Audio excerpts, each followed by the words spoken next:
Sebelum era Cristiano Ronaldo, Lionel Messi hingga Kylian Mbappe, sepak bola lebih dulu memiliki seniman klasik bernama Zinedine Zidane. Meski sangat sulit menyimpulkan secara ringkas seorang pemain seperti Zidane, kata yang mungkin paling pas adalah panache. Sebuah kata yang memiliki konotasi kepercayaan diri, flamboyan, dan secara harfiah diterjemahkan sebagai sesuatu yang membanggakan. Kata itu bersumber dari Raja Henry IV. Meski Zidane dianggap tak lebih bersahaja dari Raja Henry IV, dia adalah pemimpin sejati dari klub sekaliber Juventus, Real Madrid hingga tim nasional Prancis dalam pertempuran paling krusial. Memiliki sikap pendiam nyatanya tak membuat sanjungan dari para penggemar ikut melirik. Bahkan mantan pelatihnya di timnas Prancis, Raymond Domenech, menyebut kalau Zidane adalah sebuah mitos, dewa, dan raja. Zidane seperti sebuah mitos. Mitos mampu mengatur emosi orang dan tidak hanya yang bersifat positif. Penilaian dari sang pelatih mengerucut pada kehebatan Zidane. Zidane adalah seorang pendiam. Kaki-kakinya bekerja lebih banyak dari mulutnya. Ia memberi sebuah cerita yang mungkin bisa mengendalikan emosi orang yang menyaksikannya. Selain pujian-pujian terhadap sesama pemain dan keluarganya, tidak banyak ucapan Zidane yang patut diingat. Kutipan terbaiknya bisa jadi adalah ucapannya mengenai arti penting kerja keras yang diajarkan sang ayah. Aku sangat terinspirasi olehnya. Adalah ayahku yang mengajarkan kami bahwa seorang imigran harus bekerja 2 kali lebih keras dari orang lain, bahwa kami tidak boleh menyerah. Zidane memang sosok yang pantang menyerah. Seperti apa yang menjadi petuah sang ayah, Zidane selalu terlihat yakin dengan bola yang ada di kakinya. Situasi sesulit apapun sama sekali tak menciutkan nyalinya. Zidane begitu anggun di atas lapangan. Ia menghipnotis semua yang menyaksikan, dan untuk semua yang ada pada dirinya, Zidane adalah pemain dengan tembakan kuat dan akurat. Berkat kedikdayaannya di atas lapangan itulah, selain mitos, Domenech juga menyebutnya sebagai seorang dewa. Jika sebutan itu terlalu berlebihan, maka setidaknya Zidane adalah dewa dalam bentuk manusia. Ia begitu tangguh dan mampu membuat semua orang bahagia, terutama penggemar tim nasional Prancis. Keberhasilan Zidane di panggung internasional tidak perlu dipertanyakan lagi. Playmaker super kreatif ini adalah titik keberhasilan tim Ayam Jantan dalam menjuarai trofi Piala Dunia 1998 dan Piala Eropa 2002. Selain itu, kehebatannya juga turut mengantar timnas Prancis menuju partai puncak Piala Dunia 2006 yang dihelat di Jerman. Selain Domenech yang menyadari kehebatan Zidane, mantan rekan setimnya Thierry Henry pun tak mau kalah dalam memberi sanjungan kepada sang maestro. Apa yang akan aku katakan ini keras, namun ini kenyataan. Di Prancis semua orang sadar bahwa Tuhan ada dan Dia ada di tim nasional Prancis. Tuhan sudah kembali, tidak banyak lagi yang bisa dikatakan.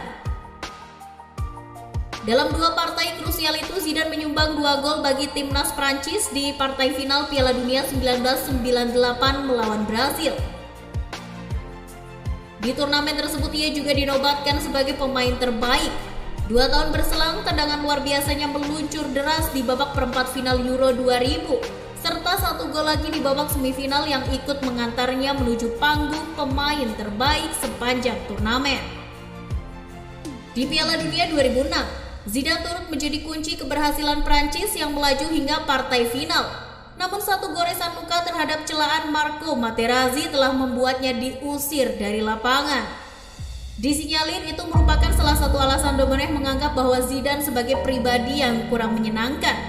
Ya, dalam sebuah kesempatan Domenech juga pernah berujar, dia merupakan jelmaan dewa, tapi dia bukan bintang yang lembut dan bukan sosok yang menyenangkan.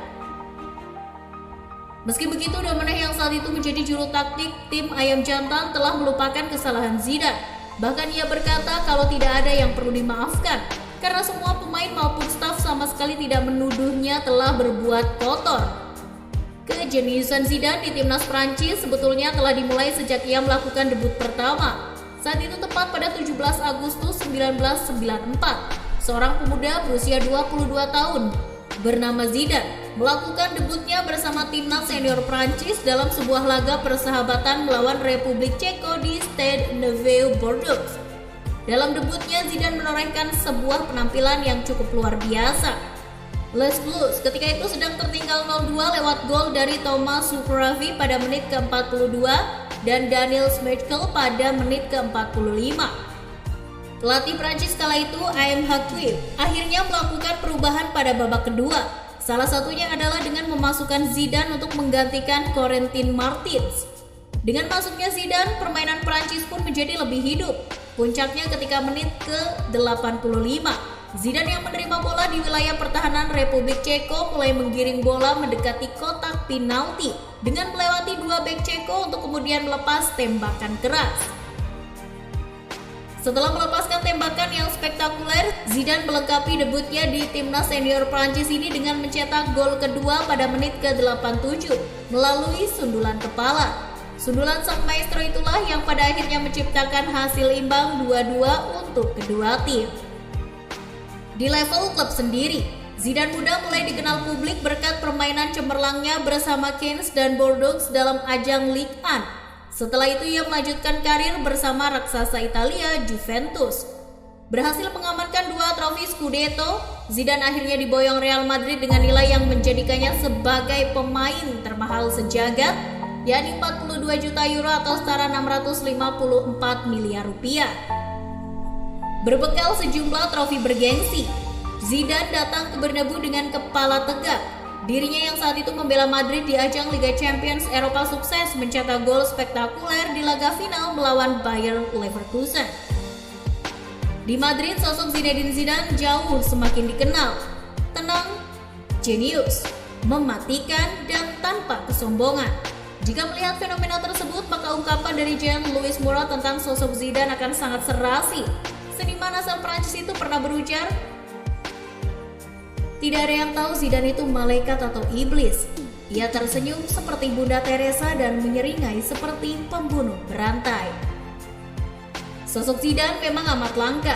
Ada pemain hebat seperti Diego Maradona dan Johan Cruyff. Meski berbeda, keduanya tampak serupa dan memiliki kesamaan. Tapi Zidane berbeda dengan caranya dalam memanipulasi bola dan menciptakan ruang yang semula tidak ada. Dengan tambahan visi bermain yang tak kalah mencengangkan, ini sudah cukup untuk membuatnya tampak istimewa. Jika ungkapan mitos dan dewa sudah terwakilkan, maka bagian raja akan menjadi sesuatu yang cukup menarik. Pasalnya kedua elemen pertamalah yang menjadikan Zidane tampak seperti raja. Meski pada hakikatnya dewa lebih besar dari raja, namun ungkapan ini tampak tidak terlalu berlebihan jika disematkan dalam lingkup kesuksesannya pada urusan mengangkat sebuah piala. Setelah apa yang dilakukannya sebagai pemain, riwayat akan dirinya semakin menguat setelah ia ditunjuk sebagai pelatih anyar El Real. Saat itu orang-orang masih bertanya tentang kapasitas Zidane. Tak ada yang menyangka sekaligus menduga bahwa sosok pengganti Rafael Benitez yang dianggap gagal di Madrid adalah sosok pelatih bernama Zinedine Zidane. Wajar saja pengalaman pelatihnya hanya berkutat di tim Real Madrid B ketika itu.